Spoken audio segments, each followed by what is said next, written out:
इस प्रोग्राम की शुरुआत करने के पहले मैं डॉक्टर अक्षय शुक्ला सर से आग्रह करूंगी कि सर आप प्लीज हमारे जो मुख्य अतिथि आज के हैं उनको एक पौधा देकर उनका अभिनंदन करें।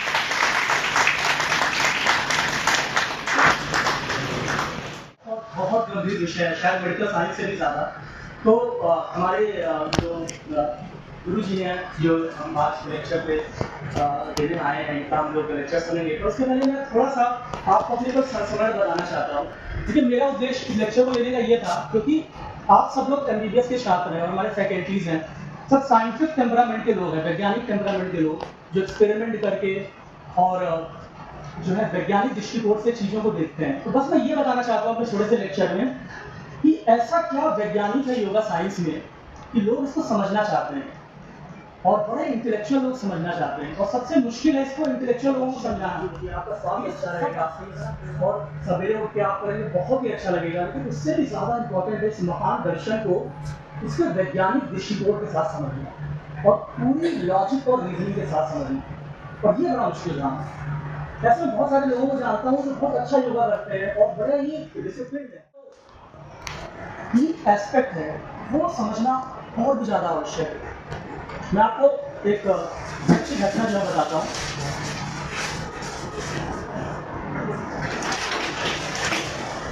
एक सच्ची घटना से मैं इसका स्टार्ट करता हूँ अपने संस्मरण से कि मैं सतारा महाराष्ट्र में MBBS कर रहा था, कर्नाटक और महाराष्ट्र के बॉर्डर पे।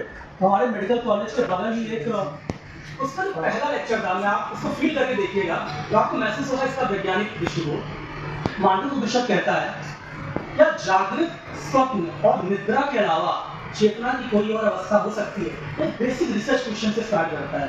Is there any other state of consciousness other than waking, dreaming and sleeping? और सरल भाषा में बोलता हूँ, आप 24 घंटे में जागते स्लीप में ऑब्जर्वर और एक्सपीरियंसर दोनों काफी मिल जाते हैं, कुछ पता नहीं लगता, आदमी गायब हो जाता है। और सवेरे उठ के कहता हाँ आज की नींद अच्छी थी, फिर अगले बोलता है आज की नींद कितनी अच्छी थी। तो उपनिषद कहता है कि क्या ये ऑब्जर्वर और एक्सपीरियंसर माइंड का क्या आपस में मिल सकता है? एक है दुखी है और दूसरा ऑब्जर्व कर रहा है, क्या दोनों आपस में एब्जॉर्ब हो सकता है? तो थोड़ा बहुत काफी हद तक डीप स्लीप में होता है, पर पूरी तरीके से नहीं होता, क्योंकि आपको पता है आपकी स्लीप का नेचर क्या है, अच्छा खराब आप बता देते हो, इसका मतलब आप डीप स्लीप को भी ऑब्जर्व कर रहे हो। और आप डिटेली देखिए कितनी साइंटिफिक या फिजियोलॉजी मेथड, फिजियोलॉजी के हमारे सर हैं, और फिजियोलॉजिकल क्वेश्चन है स्टेट ऑफ कॉन्शियसनेस अगर देखा जाए कि उसके नेचर क्या, उसके परे कुछ है क्या, ऐसा एक्सपेरिमेंटेशन माइंड हो सकता है कि स्टेट ऑफ कॉन्शियसनेस एक्सपैंड कर सकती है क्या, स्टेट ऑफ कॉन्शियसनेस और स्टेट ऑफ माइंड में कोई अंतर है क्या, दोनों में क्या सिमिलरिटी है?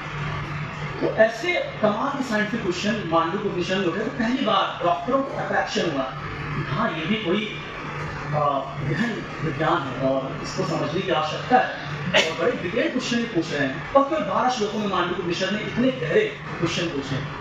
अब इसका आज के लेक्चर से रिलेशन मैं आपको बताता हूँ। जब हम लोग भारतीय दर्शन को पढ़ते हैं तो उसके 6 पिलर हैं, 6 महत्वपूर्ण अंग, और सब अपने आप में परिपूर्ण हैं। एक वो जो आज हम सर हमको बताएंगे काम से योग, दूसरा वेदांत जिसमें उपनिषद आता है, तीसरा न्याय, चौथा मीमांसा, पांचवा सांख्य और छठवां तंत्र। जो आप भारतीय दर्शन को पढ़ते हैं उसका एक अंग जो आज हम डिस्कस करने वाले योग।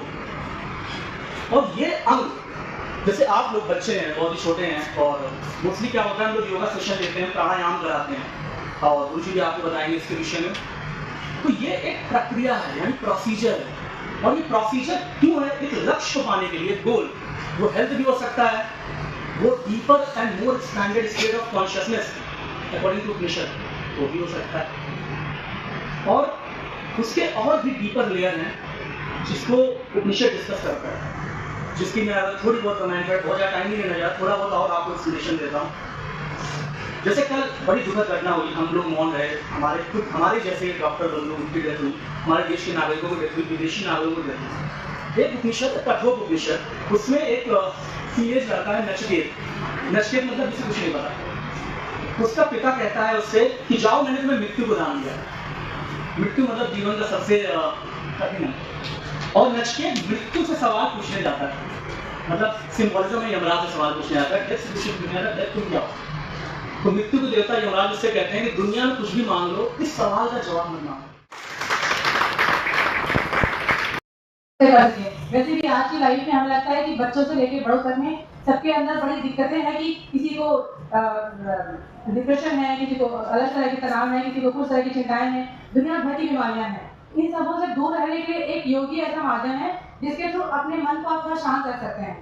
और ये आपके लाइफ में भी बहुत ही इंपॉर्टेंट है, खासकर स्टूडेंट्स के लिए। अभी आपकी ऐसी कंडीशन है कि आपका मन एकदम विचलित होता है कि मन हो रहा है मूवी देखें, मन हो रहा है घर जाए, मन हो रहा है सो जाए, मन हो रहा है पढ़ें। अपने मन को एकाग्र करने के लिए बहुत ही करता हूँ, स्वागत करता हूँ।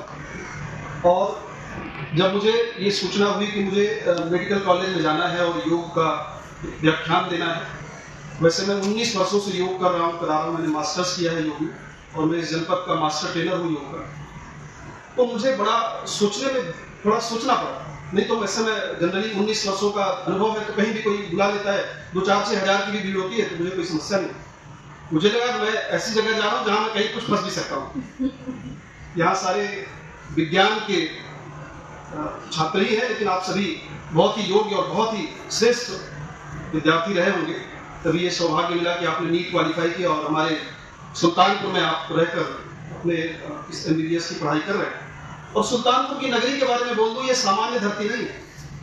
भगवान श्री राम तक के पाप को भोगने का गौरव हासिल को ब्रह्म हत्या लगी। उनके गुरु से उन्होंने पूछा कि मुझे क्या करना चाहिए।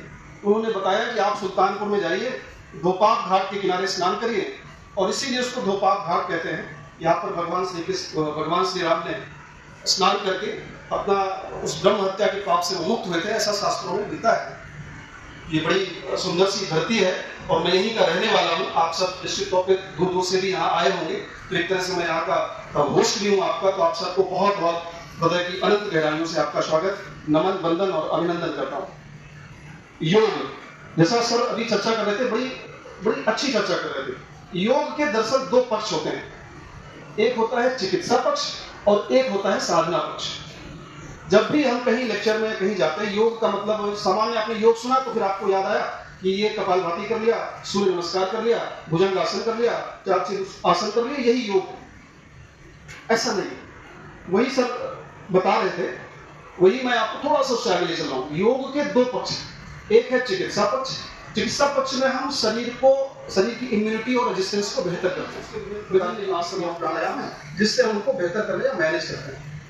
दूसरा है साधना पक्ष, जिसमें अष्टांग योग में महर्षि पतंजलि ने लिखा था, यम नियम आसन प्राणायाम प्रत्याहार धारणा ध्यान समाधि अष्टांगांग। तो वहां पर जो साधना पक्ष है, वहां पर जो योग का लक्ष्य है वो है समाधि। बहुत मुश्किल, समाधि का तात्पर्य है जीवित रहते हुए मृत हो जाना। एक बहुत ही कठिन प्रक्रिया है। हमारे महापुरुष योगी लोग हिमालय में बैठ के हजार साल तपस्या करते थे, श्वास पर नियंत्रण करते थे। बेसिक पर्पस में यहाँ पर जो आज मैं भी, क्योंकि साधना पर ये योग है, ऐसा भगवान श्री कृष्ण ने गीता में अर्जुन को बोला है। ये सुनने में सब बहुत अच्छा लगता है, प्रैक्टिकली ऐसा नहीं होता। हमारे जीवन में छोटी सी भी समस्या अगर आ जाए तो मानसिक रूप से उससे प्रभावित हो जाते हैं। और वहीं पर अगर हम योग की शरण में आ जाए, बहुत अभी साइंटिफिकली आपको लेके चल रहा हूं मैं कि किस तरह से आप योग के माध्यम से, योगिक क्रियाओं के माध्यम से, योग तो बड़ा विषय है। योग का एक अंग है आसन और प्राणायाम। चूंकि हम वर्तमान समय की सदियों चारों तरफ से हम घिरे हुए हैं, आप समझिए सारी चीजें मिलावटी, आप बच ही नहीं सकते। सब्जियों में रात में लौकी इतनी बड़ी रहती है, इंजेक्शन लगता है, सवेरे बिल्कुल चमकदार लौकी इतनी बड़ी, और बाजार में हम लोग जब खरीदने जाते हैं बिल्कुल चमकने वाली लौकी खरीदते हैं। फ्रूट्स की बात करें, फ्रूट्स आप देखिए, हम लोग बाजार में जाते हैं, जो चमकदार बढ़िया फ्रूट्स होते हैं वही खरीदते हैं, जबकि वो सारे फ्रूट्स इंजेक्टेड हैं। दूध में लोग मिलावट कर रहे हैं। यानी हम चाहें तब भी हमको स्वस्थ रहना बहुत बड़ी चुनौती है, और ये चुनौती से पार पाने का जो एक बीच का रास्ता हो सकता है, अपनी इम्यूनिटी और अपनी रेजिस्टेंस को हम बेहतर करें। कुछ ऐसा करें कि हमारा शरीर और हमारा मन उससे फाइट करने में, कोई विपरीत परिस्थिति आ जाए तो लड़ने में सक्षम हो। इम्यूनिटी बढ़ाना है, रेजिस्टेंस बढ़ाना है, दवाओं की तरफ जाना है, लेकिन कब? अंतिम स्थिति में। अभी बात करूं कि फिजिकल एक्टिविटी में आप लोग कितना फिजिकल एक्टिविटी करते हो? मैं अंदाजा ही लगा रहा हूं, बहुत जुड़ा नहीं। आपका शारीरिक श्रम, खेल का कोई है शेड्यूल? डेली प्रतिदिन आधे घंटे 1 घंटे का आप नियमित योगाभ्यास करते हैं? आप नियमित जिम कुछ करते हैं? मैं आपको जानता नहीं हूं, लेकिन 90% जवाब शायद नेगेटिव ही होगा। और मैंने ये बात नहीं की कि आज हमें जोश आया कि जिम करना चाहिए, आज हमने ऐसे कर लिया, उसके बाद भूल गए, फिर महीनों पता नहीं, फिर याद आया तो फिर कभी कर लिया। नहीं, रेगुलरिटी पंक्चुअलिटी। आप नियत समय पे प्रतिदिन फिजिकल वर्कआउट करिए और देखिए क्या होता है। यदि आपको थोड़ा सा यही करके दिखाता हूं, जरा सीधा बैठिए, एकदम सीधा बैठिए, स्पाइनल कॉर्ड को स्ट्रेट कर लीजिए। अब योग क्या कहता है, 7 चक्र होते हैं शरीर में, मूलाधार, स्वादिष्ठान, मणिपुर, अनाहत, विशुद्धि, आज्ञा और सहस्त्रार। ये ऊर्जा के केंद्र है। वहीं आप लोग क्या बता देते हैं, यहाँ पे पीनियल ग्लैंड है, यहाँ पिट्यूटरी ग्लैंड है, यहाँ थायराइड है। आप किस भाषा में बताते हैं? और योग क्या कह रहा है, यहाँ पे आज्ञा चक्र है, यहाँ पे सहस्त्रार चक्र है, ये विशुद्धि चक्र है, ये अनाहत है, ये मणिपुर है, स्वादिष्ठान और मूलाधार। तो 7 चक्र ऊर्जा के केंद्र हैं। और जैसे ही आप सीधा बैठे, 7 चक्र एक सीध में आ गए। अब आप किस तरह बैठ के जरा सो के दिखाइएगा, ऊंघ के दिखाइए, आलस से करके दिखाइए, हो ही नहीं सकता। कोई व्यक्ति अगर बैठ के सो रहा है, ऊंघ रहा है, आलस से कर रहा है, तो आप देखिएगा उसकी स्पाइन ऐसे होगी, चाहे वो खड़ा हो, चाहे लेटा हो, चाहे बैठा हो, जो भी हो। अगर आप स्ट्रेट बैठे हैं तो आपके शरीर में ऊर्जा का संवहन बेहतर होगा। आपको जम्हाई आ ही नहीं सकती। जम्हाई तभी आएगी जब आप आगे झुके होंगे, आपकी स्पाइन कर्व होगी और आपके जो ऊर्जा के केंद्र है उनका जो परस्पर समन्वय, सामंजस्य बिगड़ा होगा। आइए इसी में थोड़ा सा और आगे बढ़ते हैं। जरा लंबी गहरी श्वास खींचिए। लंबी गहरी का मतलब समझते हैं? खूब लंबी श्वास खींचिए, देर तक और देर तक, और फिर उतने में रिलीज करिए। फिर से श्वास अंदर लीजिए, सीधा बैठे। आपसे रिक्वेस्ट कर रहा हूं कि अपनी स्पाइन को स्ट्रेट रखें, सीधी गर्दन सीधी रखें and just I should be close. आंखें जरा बंद कर लीजिए, जरा आंखों को बंद करिए और अपनी श्वास को ध्यान दीजिए। श्वास अंदर भरिए, खूब लंबी श्वास, लंबा श्वास, एक लंबा श्वास लीजिए, देर तक श्वास को खींचिए, दीर्घ श्वसन करना है, deep and long breathing and धीरे धीरे रिलीज करिए। रिलैक्स, धीरे धीरे आंखें खोल लीजिए। हमारे फेफड़ों की जो क्षमता है ऑक्सीजन ग्रहण करने की 200-180 से करते हैं, चाहे जितना गंभीर मैटर हो। अगर किसी ने कैमरा ताना तो आपके दांत पहले तुरंत, क्यों? क्योंकि आपको पता है जब आप मुस्कुराते हैं तो आप अच्छे लगते हैं और आप हमेशा अच्छे लगना नहीं चाहते, इसलिए हमेशा नहीं मुस्कुराते। हमेशा मुस्कुराना भी नहीं चाहिए। गंभीर विषय सब लोग पढ़ाते रहते हैं, अब आप मामला गड़बड़ हो सकता है। सर कुछ गंभीर विषय बड़ा टेक्निकल होता है, शरीर फिजियोलॉजी एनाटॉमी पढ़ा रहे हैं और आप कह रहे हैं योगा वाले आए तो कहते हैं मुस्कुराना चाहिए, तो मामला दूसरी तरफ चला जाएगा। लेकिन जब भी अवसर मिले खिलखिलाकर, खुलकर, दिल खोलकर ऐसा हंसना चाहिए कि लगे पूरा शरीर हंस रहा है, पेट में दर्द होने लगे और आंखों में पानी आ जाए। कि किस तरह की हंसी मैं हंसाता हूं अपने योगा कैंप में, योगा शिविर जो करता हूं, 21 टाइप्स ऑफ हंसी। लेकिन आज मैं विशेष परिस्थितियों में हास्य आसन यहाँ पर नहीं कराऊंगा, क्योंकि अभी बहुत ही दर्दनाक घटना हम लोग कल हुई है, तो मैंने बेसिक चर्चा इसकी करना आवश्यक है तो इसलिए कर लिया है। नहीं तो मैं यहीं पर आपको, मेरी गारंटी थी मैं वो स्थिति ला के भेजता यहाँ पर, लेकिन अभी परिस्थितियां ऐसी नहीं है कि हम लोग उन सिनेरियो में हास्यासन यहाँ पर बैठकर करें। क्योंकि इस कार्यक्रम की शुरुआत में हमने श्रद्धांजलि का कार्यक्रम भी किया है, तो उस लिहाज से भी ये शोभा नहीं देता है। तो आज के लिए इतना ही, फिर मैं आऊंगा और आप मैदान में होंगे। एक चीज जो मैं यहाँ बोल के जा रहा हूँ मैं करके करा के आपको बताऊंगा, और मैं ये गारंटी लूंगा एक चीज की जो मैंने एक्टिविटी बताई है। और दूसरा, सर ने जो जैसा चर्चा की योग दर्शन की बात, अगर उसका कभी मुझे मौका मिला, योग का जो सैद्धांतिक पक्ष है, दर्शन का पक्ष है, तो उस पर भी मैं आपसे विस्तृत चर्चा करना चाहूंगा।